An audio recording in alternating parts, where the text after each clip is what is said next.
நண்டு எடுத்தால் இந்த மாதிரி நண்டு கிரேவி செஞ்சு பாருங்க, அவ்வளோ அருமையாக இருக்கும். கடாயில் எண்ணெய் காஞ்சதும் கொஞ்சமாக கடுகு, 1 டீஸ்பூன் சோம்பு, இடித்து வச்ச 200 கிராம் சின்ன வெங்காயம், 2 பெரிய வெங்காயம், கொஞ்சமாக கருகாப்பில் சேர்த்து கண்ணாடி பதம் வர வரை வணக்கிக்கோங்க. வணங்கினதும் 2 டேபிள் ஸ்பூன் இஞ்சி பூண்டு சேர்த்து பச்சை வாசம் போக வரை வணக்கிக்கலாம். இப்போ 3 தக்காளி சேர்த்து 1 நிமிஷம் வணக்கிக்கலாம். வாஷ் பண்ணி வச்சிருக்கிற 2 கிலோ நண்டை சேர்த்து ஆரஞ்சு கலர் ஆக மட்டும் வணக்கிக்கோங்க.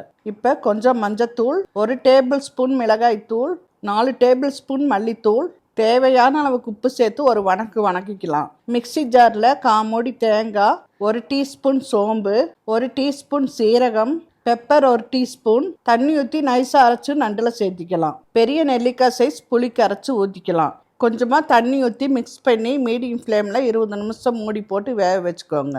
கடைசியாக மல்லித்தலை தூவி மிக்ஸ் பண்ணி எடுத்திங்கன்னா கமன்னு ருசியான நண்டு கிரேவி ரெடி. இதை சுட சுட சாதத்தில் போட்டு சாப்பிட்டா அவ்வளோ அருமையாக இருக்கும். மறக்காமல் ஷேர் பண்ணிவிட்டு சேவ் பண்ணி ட்ரை பண்ணி பாருங்கள்.